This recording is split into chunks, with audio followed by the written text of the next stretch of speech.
हिमालयराजकृत शैलपुत्री स्तोत्र। हिमालय उवाच मातास्त्वं कृपया गृहे मम सुता जातासि नित्यापि यद् भाग्यं मे बहुजन्म जन्म जनितं मन्ये महात्पुण्यदम्। दृष्टं रूपमिदं परात् परतरां मूर्तिं भवान्या अपि माहेशीं प्रतिदर्शयासु कृपया विश्वेशितोभ्यं नमः। श्रीदेव्युवाच ददामि चक्षुस्ते दिव्यं पश्य मे रूपमेश्वरं छिन्धि हृत्संशयं विद्धि सर्वदेवमयीं पितः। श्रीमहादेव उवाच इत्युक्त्वा तं गिरिश्रेष्ठं दत्त्वा विज्ञानमुत्तमं स्वरूपं दर्शयामास दिव्यं माहेश्वरं तदा। शशिकोटिप्रभं चारु चन्द्रार्धकृतशेखरं त्रिशूलवरहस्तं च जटामण्डितमस्तकं भयानकं घोररूपं कालानलसहस्रभं पञ्चवक्त्रं त्रिनेत्रं च नागयज्ञोपवीतिनं द्विपिचरमाम्बरधरं नागेन्द्रकृतभूषणम् एवं विलोक्य तद्रूपं विस्मितो हिमवान् पुनः प्रोवाच वचनं माता रूपमन्यत् प्रदर्शय।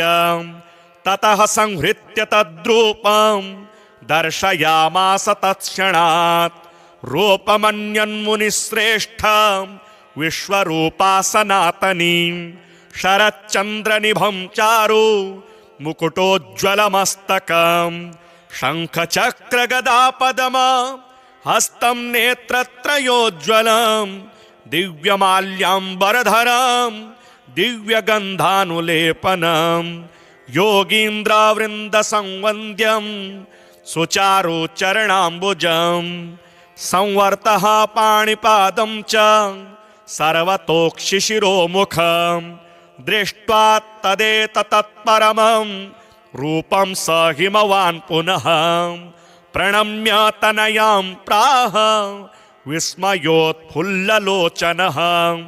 हिमालय उवाच मातस्तवेदं परमं रूपमेश्वरमुत्तमं विस्मितोऽस्मि समालोक्य रूपमन्यत् प्रदर्शय।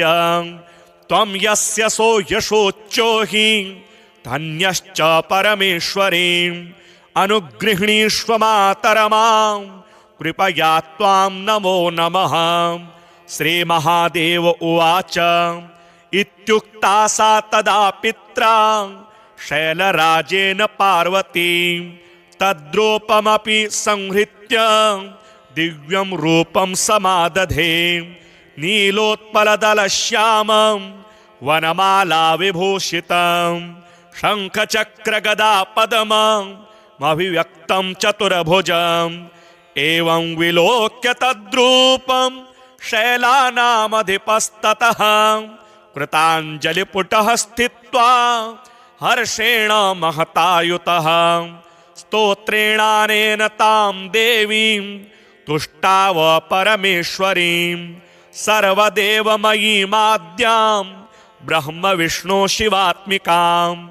हिमालय उवाच मातः सर्वमयी प्रसीद परमे विश्वेशि विश्वाश्रये त्वं सर्वं नहि किञ्चिदस्ति भुवने तत्त्वं त्वदन्यच्छिवे त्वं विष्णुर्गिरिशस्त्वमेव नितरां धातासि शक्तिः परा किमु वर्ण्यं चरितं त्वचिन्त्य चरिते ब्रह्माद्यगम्यं मया त्वं स्वाहाखिलदेवतृप्तिजननी विश्वेषु त्वं वैश्वधा पितॄणामपि तृप्तिकारणमसि त्वं देवदेवात्मिका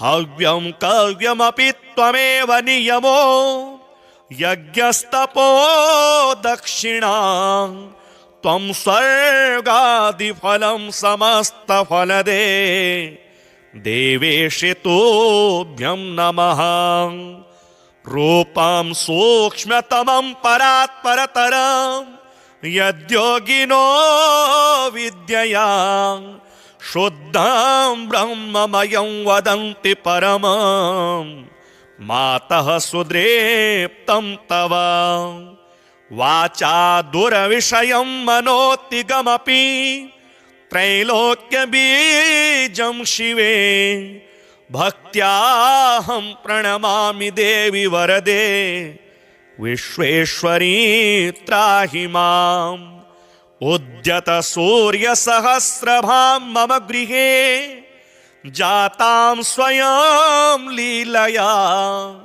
देवीमष्टभुजां विशालनयनां बालेन्दुमौलिं शिवाम् उद्यतकोटिशशाङ्ककान्तिनयनां बालां त्रिनेत्रां परां भक्त्या त्वां प्रणमामि विश्वजननी देवी प्रसीदाम्बिके रूपं ते रजताद्रिकान्तिविमलं नागेन्द्रभूषोज्ज्वलं घोरं पञ्चमुखाम्बुजत्रिनयनैर्इमेह समुद्भासितं चन्द्रार्धाङ्कितमस्तकं धृतजटा जूटं शरण्ये शिवे भक्त्याहं प्रणमामि विश्वजननी त्वां त्वं प्रसीदाम्बिके रूपं ते शारदचन्द्रकोटिसदृशं दिव्याम्बरं शोभनं दिव्यैराभरणैर्विराजितमलं कान्त्या जगन्मोहनं दिव्यैर्बाहुचतुष्टयैर्युतमहं वन्दे शिवे भक्तितः पादाब्जं जननी प्रसीद निखिल ब्रह्मादिदेवस्तु ते रूपं ते नवनीरद्युतिरुचि हुल्लाब्जनेत्रोज्ज्वलं कान्त्या विश्वविमोहनं स्मितमुखं रत्नाङ्गदैर्भूषितं विभ्राजद्वनमालया विलसितो रस्कं जगत्तारिणी भक्त्याहं प्रणतोऽस्मि देवि कृपया दुर्गे प्रसीदाम्बिके मातः कः परिवर्णितुं तव गुणं रूपं च विश्वात्मकं शक्तो देवि जगत्त्रये बहुगुणैर्देवोऽथवा मानुषः तत्किं स्वल्पमतिब्रवीमि करुणां कृत्वा स्वकीयैर्गुणैर्नो मां मोहय मायया परमया विश्वेशितोभ्यं नमः अद्य मे सफलं जन्म तपश्च सफलं मम यत्त्वं त्रिजगतां माता मत्पुत्री त्वमुपागता धन्योऽहं कृतकृत्योऽहं मातस्त्वनिजलीलया नित्यापि मद्गृहे जाता पुत्रे भावेन वै यतः मातस्त्वं कृपया गृहे मम सुता जातासि नित्यापि यद् भाग्यं मे बहुजन्म जन्म जनितं मन्ये महात्पुण्यदं दृष्टं रूपमिदं परात्परतरां मूर्तिं भवान्या अपि माहेशीं प्रतिदर्शयासु कृपया विश्वेशितोभ्यं नमः। श्रीदेव्युवाच ददामि चक्षुस्ते दिव्यं पश्य मे रूपमेश्वरं छिन्धि हृत्संशयं विद्धि सर्वदेवमयीं पितः। श्रीमहादेव उवाच इत्युक्त्वा तं गिरिश्रेष्ठं दत्त्वा विज्ञानमुत्तमं स्वरूपं दर्शयामास दिव्यं माहेश्वरं तदा। शशिकोटिप्रभं चारु चन्द्रार्धकृतशेखरं त्रिशूलवरहस्तं च जटामण्डितमस्तकं भयानकं घोररूपं कालानलसहस्रभं पञ्चवक्त्रं त्रिनेत्रं च नागयज्ञोपवीतिनं द्विपिचरमाम्बरधरं नागेन्द्रकृतभूषणम् एवं विलोक्य तद्रूपं विस्मितो हिमवान् पुनः प्रोवाच वचनं माता रूपमन्यत् प्रदर्शय। ततः संहृत्य तद्रूपं दर्शयामास तत्क्षणात् रूपमन्यन्मुनिश्रेष्ठं विश्वरूपा सनातनीं शरच्चन्द्रनिभं चारु मुकुटोज्ज्वलमस्तकं शङ्खचक्रगदापद्म हस्तं नेत्रत्रयोज्ज्वलं दिव्यमाल्याम्बरधरं दिव्यगन्धानुलेपनं योगीन्द्रवृन्दसंवन्द्यं सुचारुचरणाम्बुजं संवर्तः पाणिपादं च सर्वतोक्षिशिरोमुखं दृष्ट्वा तदेतत्परमं रूपं स हिमवान् पुनः प्रणम्य तनयां प्राह विस्मयोत्फुल्ललोचनः। हिमालय उवाच मातस्तवेदं परमं रूपमेश्वरमुत्तमं विस्मितोऽस्मि समालोक्य रूपमन्यत् प्रदर्शय। त्वं यस्य सो यशोच्चो हि धन्यश्च परमेश्वरीम् अनुगृह्णीष्व मातरमां कृपया त्वां नमो नमः।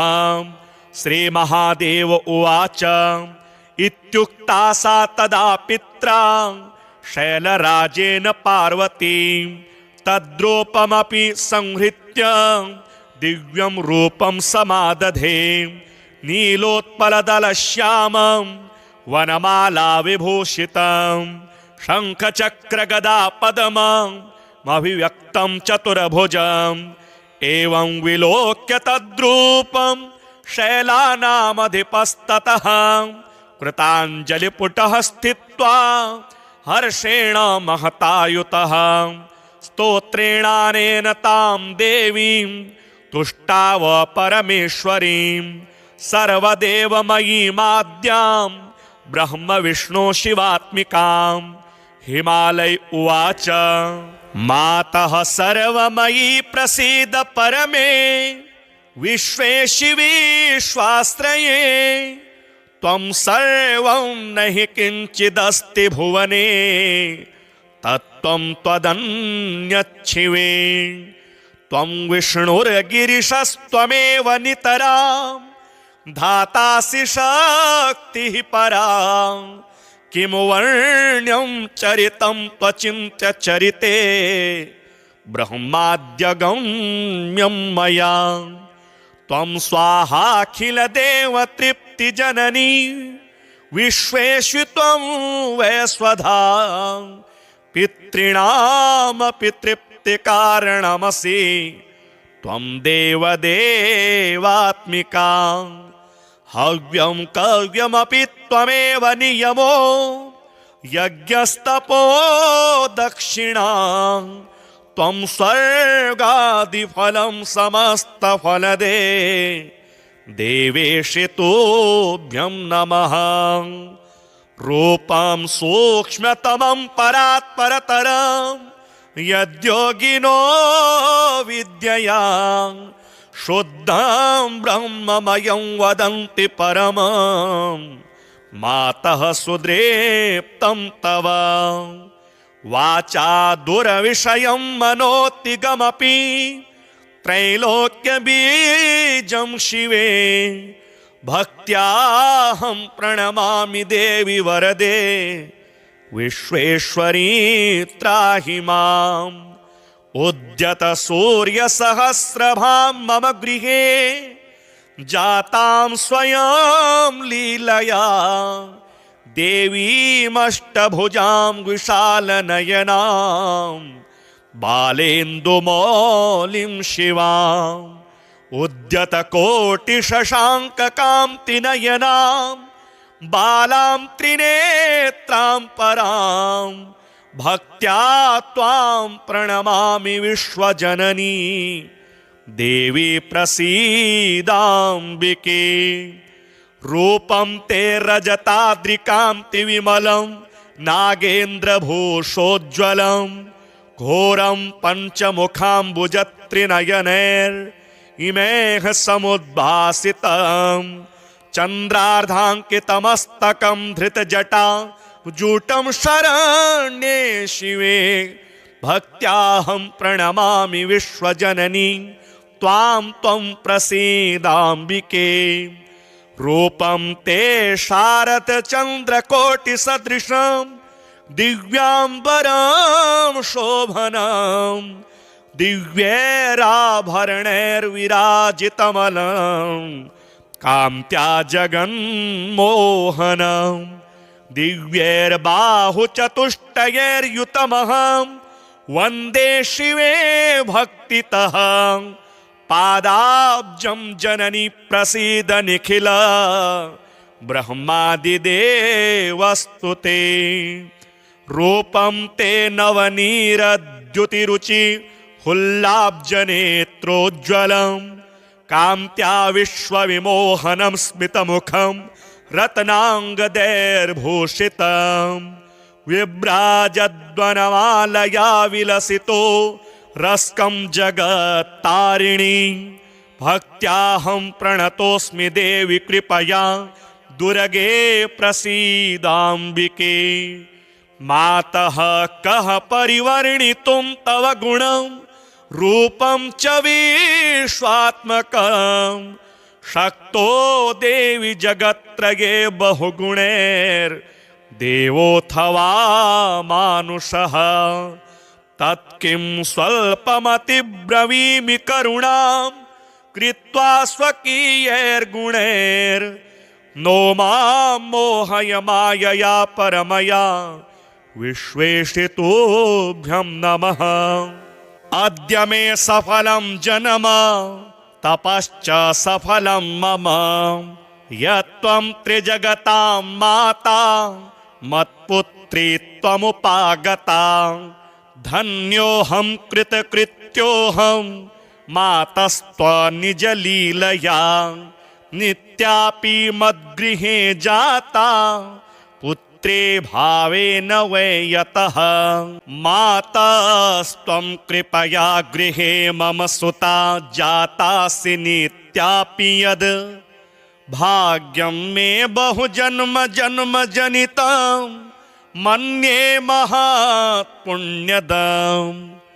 दृष्टं रूपमिदं परात्परतरां मूर्तिं भवान्या अपि माहेशीं प्रतिदर्शयासु कृपया विश्वेशितोऽभ्यं नमः।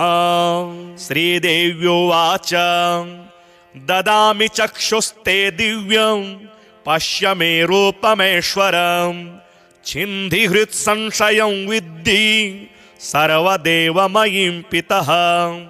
श्रीमहादेव उवाच इत्युक्त्वा तं गिरिश्रेष्ठं दत्त्वा विज्ञानमुत्तमं स्वरूपं दर्शयामास दिव्यं माहेश्वरं तदा शशिकोटिप्रभं चारु चन्द्रार्धकृतशेखरं त्रिशूलवरहस्तं च जटामण्डितमस्तकं भयानकं घोररूपं कालानलसहस्रभं पञ्चवक्त्रं त्रिनेत्रं च नागयज्ञोपवीतिनं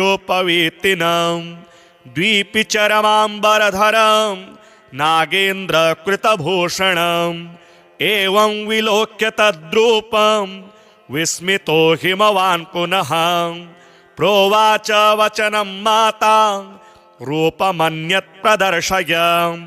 ततः संहृत्य तद्रूपं दर्शयामास तत्क्षणात्। रूपमन्यन्मुनिश्रेष्ठ विश्वरूपा सनातनी।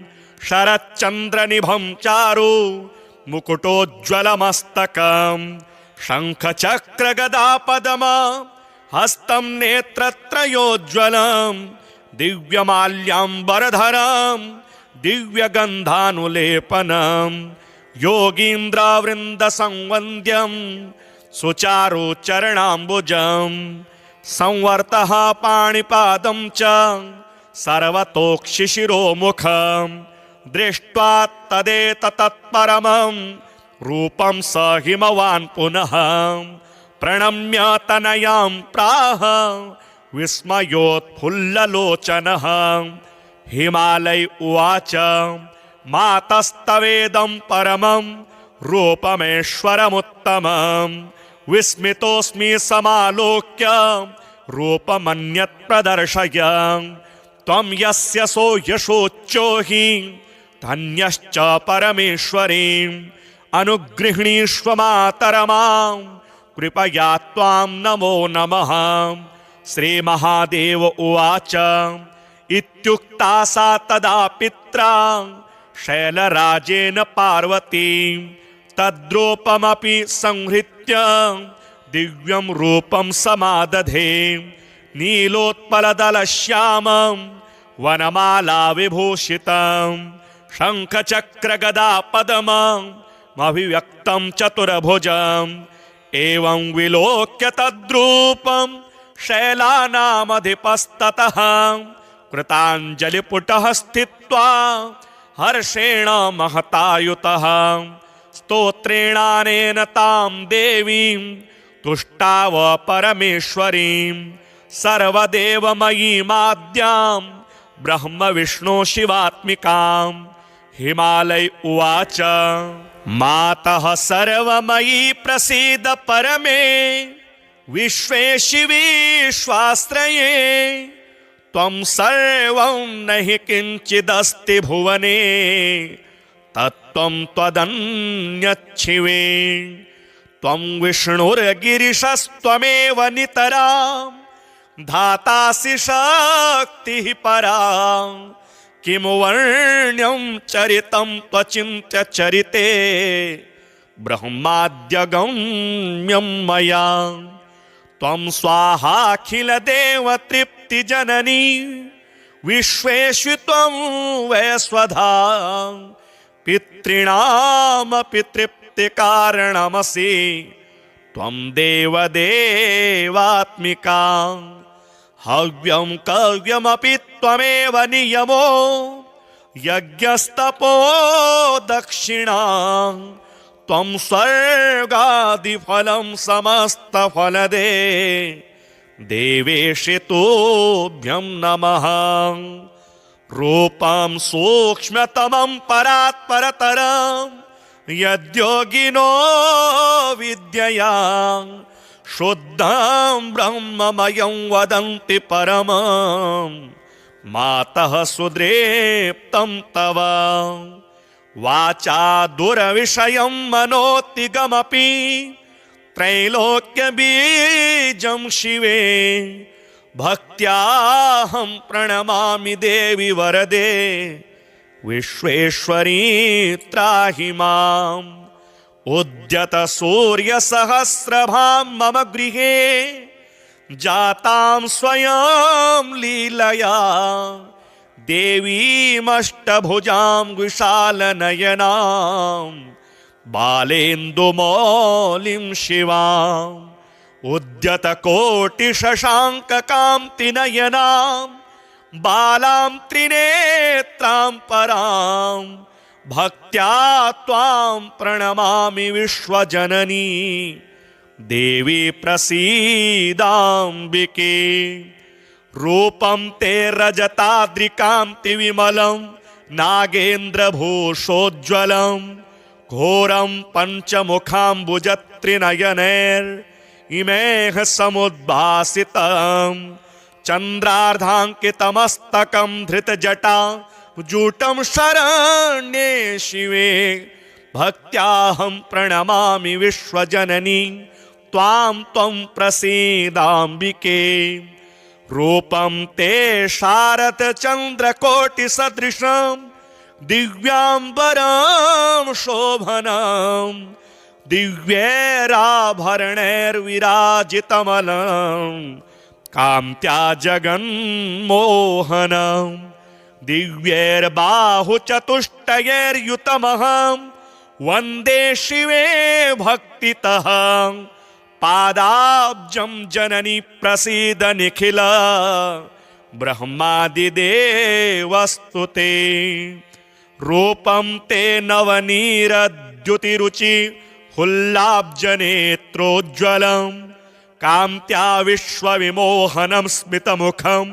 रत्नाङ्गदैर्भूषितं विभ्राजद्वनमालया विलसितो रस्कं जगत्तारिणी भक्त्याहं प्रणतोऽस्मि देवि कृपया दुर्गे प्रसीदाम्बिके मातः कः परिवर्णितुं तव गुणं रूपं च विश्वात्मकं शक्तो देवि जगत्त्रये बहुगुणैर्देवोऽथवा मानुषः तत्किं स्वल्पमतिब्रवीमि करुणां कृत्वा स्वकीयैर्गुणैर्नो मां मोहय मायया परमया विश्वेशितोऽभ्यं नमः अद्य मे सफलं जन्म तपश्च सफलं मम यत्त्वं त्रिजगतां माता मत्पुत्री त्वमुपागता धन्योऽहं कृतकृत्योऽहं मातस्त्वनिजलीलया नित्यापि मद्गृहे जाता पुत्रे भावेन वै यतः मातस्त्वं कृपया गृहे मम सुता जातासि नित्यापि यद् भाग्यं मे बहुजन्म जन्म जनितं मन्ये महात्पुण्यदं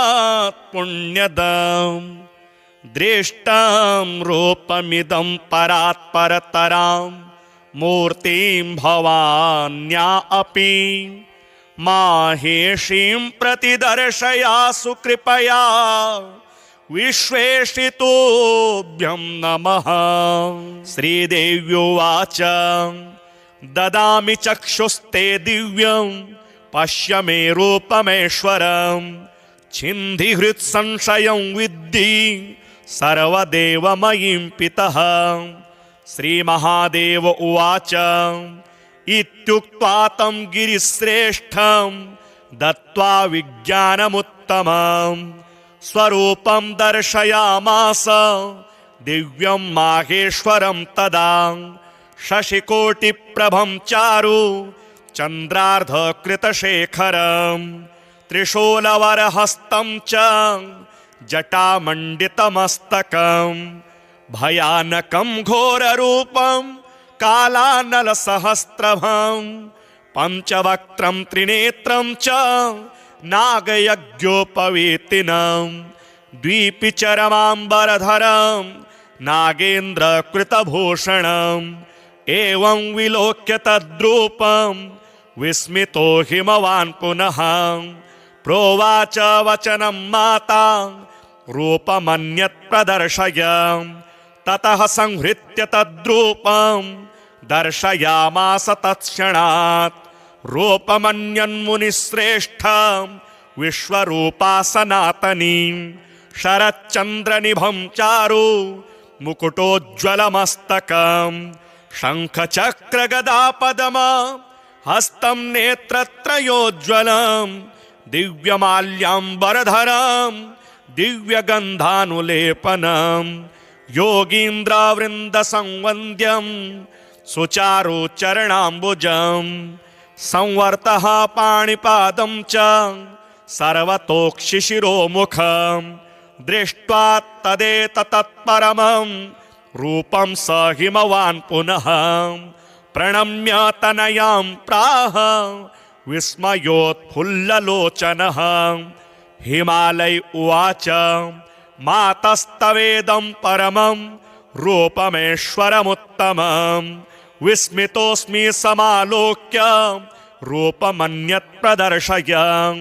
त्वं यस्य सो यशोच्चो हि धन्यश्च परमेश्वरीम्।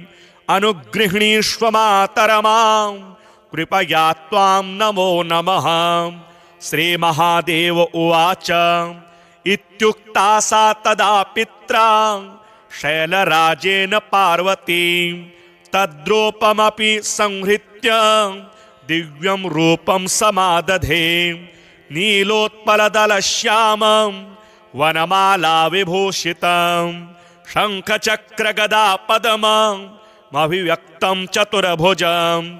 एवं विलोक्य तद्रूपं शैलानामधिपस्ततः कृताञ्जलिपुटः स्थित्वा हर्षेण महतायुतः।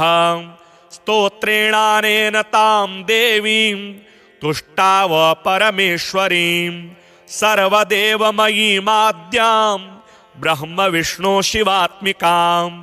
हिमालय उवाच मातः सर्वमयी प्रसीद परमे। विश्वेशिवी श्वाश्रये त्वं सर्वं न हि किञ्चिदस्ति भुवने। तत्त्वं त्वदन्यच्छिवे।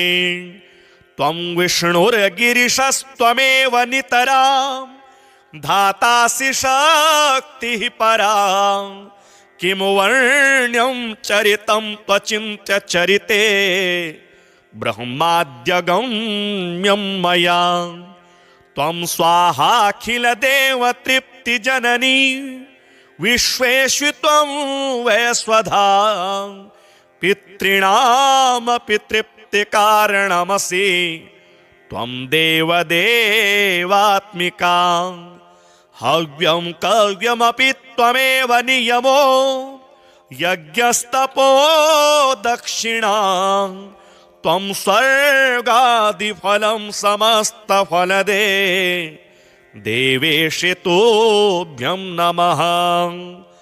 रूपं सूक्ष्मतमं परात्परतरं यद्योगिनो विद्यया।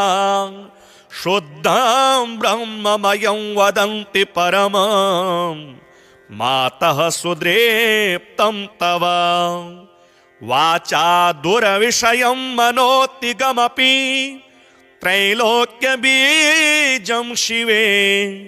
भक्त्याहं प्रणमामि देवि वरदे विश्वेश्वरी त्राहि माम्। उद्यत सूर्यसहस्रभां मम गृहे जातां स्वयं लीलया। देवीमष्टभुजां विशालनयनां बालेन्दुमौलिं शिवाम्। उद्यतकोटिशशाङ्ककान्तिनयनां बालां त्रिनेत्रां परां। भक्त्या त्वां प्रणमामि विश्वजननी देवी प्रसीदाम्बिके। रूपं ते रजताद्रिकान्तिविमलं नागेन्द्रभूषोज्ज्वलं। घोरं पञ्चमुखाम्बुजत्रिनयनैर्इमेः समुद्भासितं। चन्द्रार्धाङ्कितमस्तकं धृतजटा जूटं शरण्ये शिवे। भक्त्याहं प्रणमामि विश्वजननी त्वां त्वं प्रसीदाम्बिके। रूपं ते शारदचन्द्रकोटिसदृशं दिव्याम्बरं शोभनं। दिव्यैराभरणैर्विराजितमलं कान्त्या जगन्मोहनं। दिव्यैर्बाहुचतुष्टयैर्युतमहं वन्दे शिवे भक्तितः। पादाब्जं जननी प्रसीद निखिल ब्रह्मादिदेवस्तुते। रूपं ते नवनीरद्युतिरुचि हुल्लाब्जनेत्रोज्ज्वलं। कान्त्या विश्वविमोहनं स्मितमुखं रत्नाङ्गदैर्भूषितं विभ्राजद्वनमालया विलसितो रस्कं जगत्तारिणी भक्त्याहं प्रणतोऽस्मि देवि कृपया दुर्गे प्रसीदाम्बिके मातः कः परिवर्णितुं तव गुणं रूपं च विश्वात्मकं शक्तो देवि जगत्त्रये बहुगुणैर्देवोऽथवा मानुषः तत्किं स्वल्पमतिब्रवीमि करुणां कृत्वा स्वकीयैर्गुणैर् नो मां मोहय मायया परमया विश्वेशितोऽभ्यं नमः। अद्य मे सफलं जन्म तपश्च सफलं मम यत्त्वं त्रिजगतां माता मत्पुत्री त्वमुपागता धन्योऽहं कृतकृत्योऽहं मातस्त्वनिजलीलया नित्यापि मद्गृहे जाता पुत्रे भावेन वै यतः मातास्त्वं कृपया गृहे मम सुता जातासि नित्यापि यद् भाग्यं मे बहुजन्म जन्म जनितं मन्ये महात्पुण्यदम् दृष्टं रूपमिदं परात् परतरां मूर्तिं भवान्या अपि माहेशीं प्रतिदर्शयासु कृपया विश्वेशितोऽभ्यं नमः। श्रीदेव्युवाच ददामि चक्षुस्ते दिव्यं पश्य मे रूपमेश्वरं छिन्धि हृत्संशयं विद्धि सर्वदेवमयीं पितः। श्रीमहादेव उवाच इत्युक्त्वा तं गिरिश्रेष्ठं दत्त्वा विज्ञानमुत्तमं स्वरूपं दर्शयामास दिव्यं माहेश्वरं तदा शशिकोटिप्रभं चारु चन्द्रार्धकृतशेखरं त्रिशूलवरहस्तं च जटामण्डितमस्तकं भयानकं घोररूपं कालानलसहस्रभं पञ्चवक्त्रं त्रिनेत्रं च नागयज्ञोपवीतिनं द्विपिचरमाम्बरधरं नागेन्द्रकृतभूषणम् एवं विलोक्य तद्रूपं विस्मितो हिमवान् पुनः प्रोवाच वचनं माता रूपमन्यत् प्रदर्शय ततः संहृत्य तद्रूपं दर्शयामास तत्क्षणात् रूपमन्यन्मुनिश्रेष्ठं विश्वरूपा सनातनीं शरच्चन्द्रनिभं चारु मुकुटोज्ज्वलमस्तकं शङ्खचक्रगदापदम हस्तं नेत्रत्रयोज्ज्वलं दिव्यमाल्याम्बरधरं दिव्यगन्धानुलेपनं योगीन्द्रवृन्दसंवन्द्यं सुचारुचरणाम्बुजं संवर्तः पाणिपादं च सर्वतोक्षिशिरोमुखं दृष्ट्वा तदेतत्परमं रूपं स हिमवान् पुनः प्रणम्य तनयां प्राह विस्मयोत्फुल्ललोचनः हिमालय उवाच मातस्तवेदं परमं रूपमेश्वरमुत्तमं विस्मितोऽस्मि समालोक्य रूपमन्यत् प्रदर्शय त्वं यस्य सो यशोच्चो हि धन्यश्च परमेश्वरीम् अनुगृह्णीष्व मातरमां कृपया त्वां नमो नमः। श्रीमहादेव उवाच इत्युक्ता सा तदा पित्रा शैलराजेन पार्वतीं तद्रूपमपि संहृत्य दिव्यं रूपं समादधे नीलोत्पलदलश्यामं वनमाला विभूषितं शङ्खचक्रगदापद्मं अभिव्यक्तं चतुर्भुजम् एवं विलोक्य तद्रूपं शैलानामधिपस्ततः कृताञ्जलिपुटः स्थित्वा हर्षेण महतायुतः स्तोत्रेणानेन तां देवीं तुष्टाव परमेश्वरीं सर्वदेवमयीमाद्यां ब्रह्म विष्णु शिवात्मिकां। हिमालय उवाच मातः सर्वमयी प्रसीद परमे विश्वेशिवी विश्वाश्रये त्वं सर्वं नहि किञ्चिदस्ति भुवने तत्त्वं त्वदन्यच्छिवे त्वं विष्णुर्गिरिशस्त्वमेव नितरां धातासि शक्तिः परा किं वर्ण्यं चरितं त्वचिन्त्य चरिते ब्रह्माद्यगम्यं मया त्वं स्वाहाखिलदेवतृप्तिजननी विश्वेषु त्वं वैश्वधा पितॄणामपि तृप्तिकारणमसि त्वं देवदेवात्मिका हव्यं कव्यमपि त्वमेव नियमो यज्ञस्तपो दक्षिणा त्वं स्वर्गादिफलं समस्तफलदे देवेशि तुभ्यं नमः। रूपं सूक्ष्मतमं परात्परतरं यद्योगिनो विद्यया शुद्धं ब्रह्ममयं वदन्ति परमं मातः सुदृप्तं तव वाचा दुर्विषयं मनोतिगमपि त्रैलोक्यबीजं शिवे भक्त्याहं प्रणमामि देवि वरदे विश्वेश्वरी त्राहि माम्।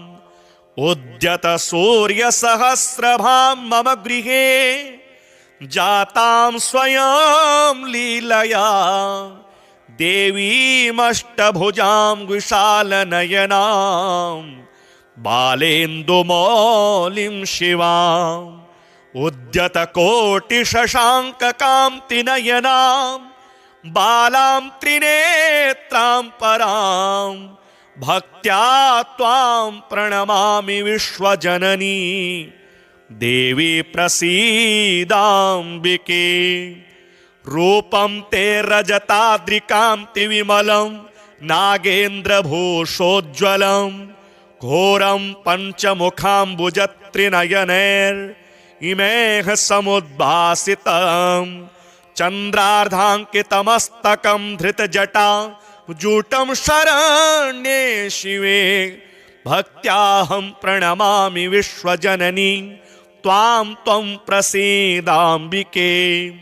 रूपं ते शारदचन्द्रकोटिसदृशं दिव्याम्बरं शोभनं दिव्यैराभरणैर्विराजितमलं कान्त्या जगन्मोहनं दिव्यैर्बाहुचतुष्टयैर्युतमहं वन्दे शिवे भक्तितः पादाब्जं जननी प्रसीद निखिल ब्रह्मादिदेवस्तु ते।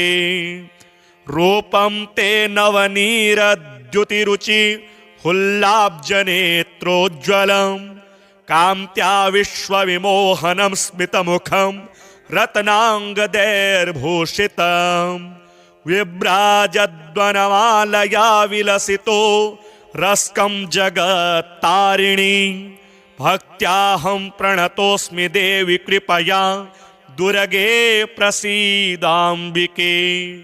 मातः कः परिवर्णितुं तव गुणं रूपं च विश्वात्मकं शक्तो देवि जगत्त्रये बहुगुणैर्देवोऽथवा मानुषः तत्किं स्वल्पमतिब्रवीमि करुणां कृत्वा स्वकीयैर्गुणैर्नो मां मोहय मायया परमया विश्वेशितोभ्यं नमः। अद्य मे सफलं जन्म तपश्च सफलं मम, यत्त्वं त्रिजगतां माता मत्पुत्री त्वमुपागता। धन्योऽहं कृतकृत्योऽहं मातस्त्वनिजलीलया, नित्यापि मद्गृहे जाता पुत्रे भावेन वै यतः।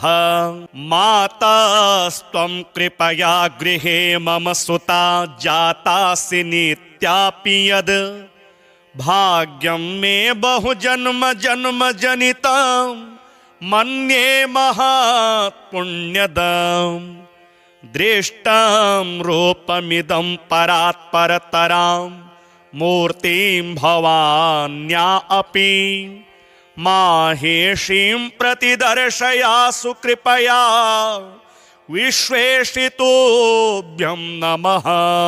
श्रीदेव्युवाच ददामि चक्षुस्ते दिव्यं पश्य मे रूपमेश्वरं, छिन्धि हृत्संशयं विद्धि सर्वदेवमयीं पितः।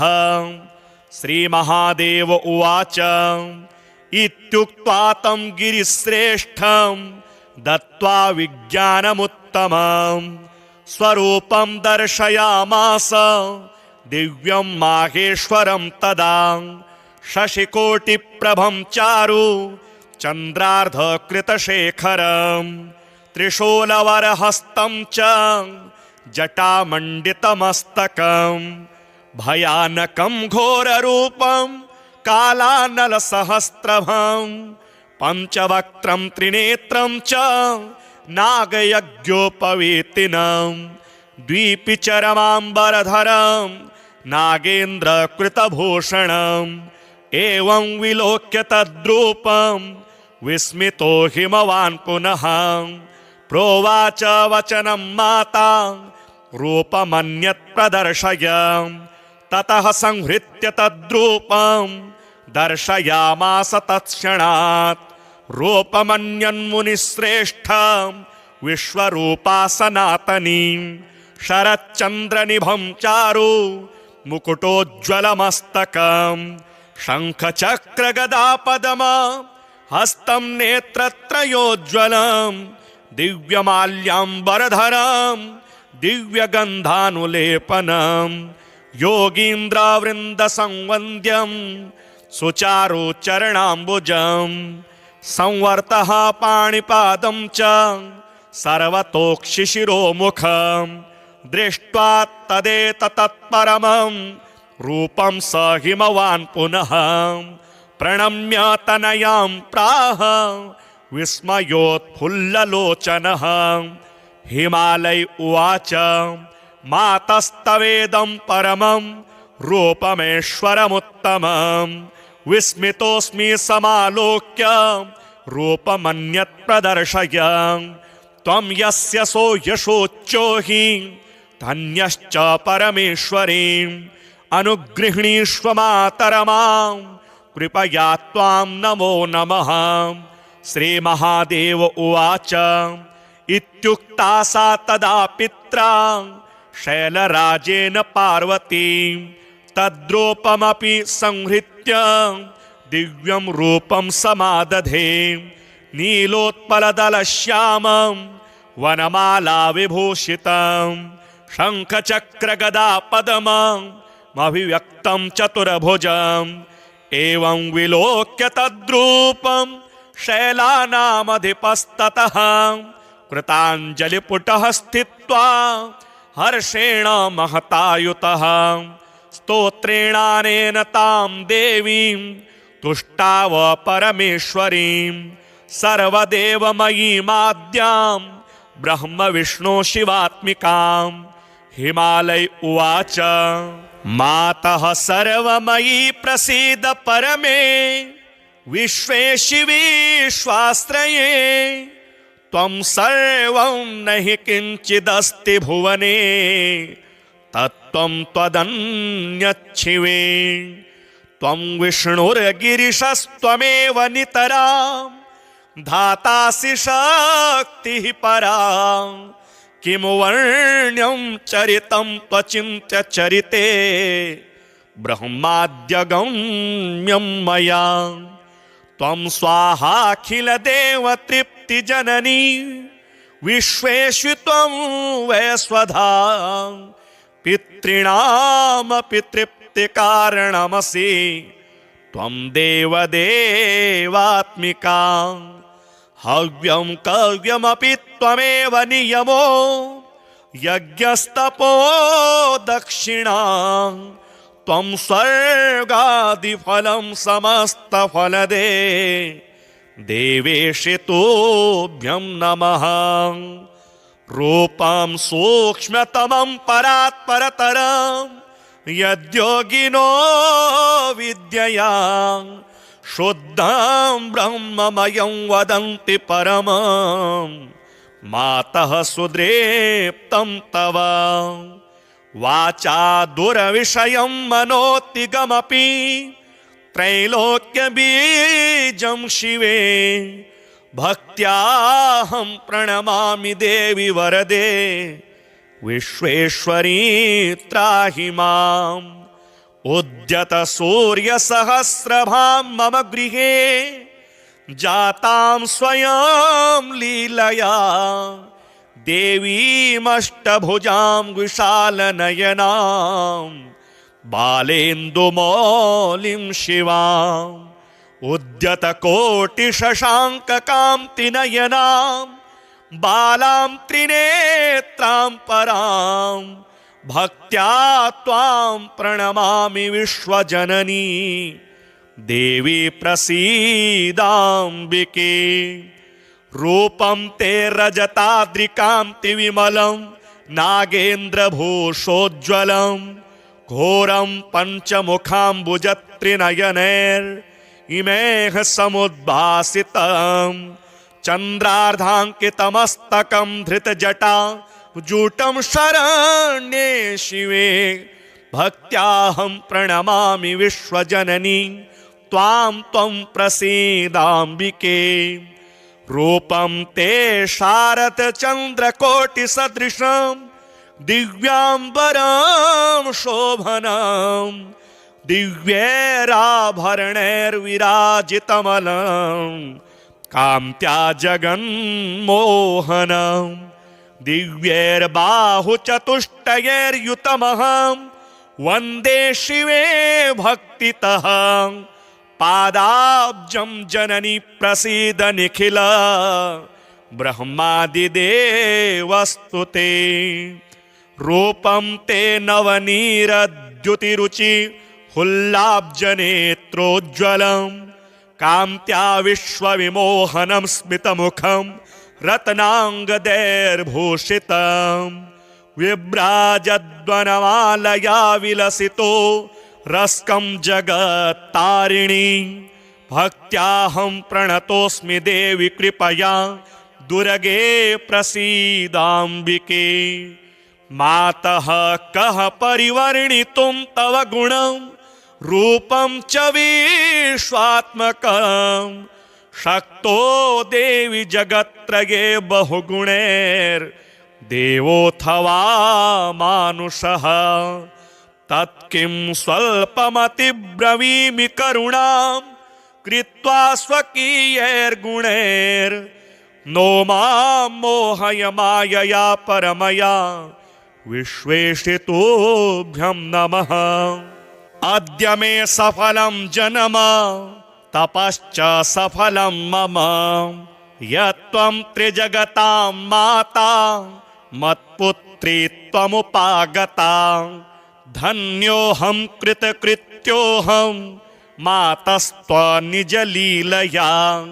नित्यापि मद्गृहे जाता पुत्रे भावेन वै यतः।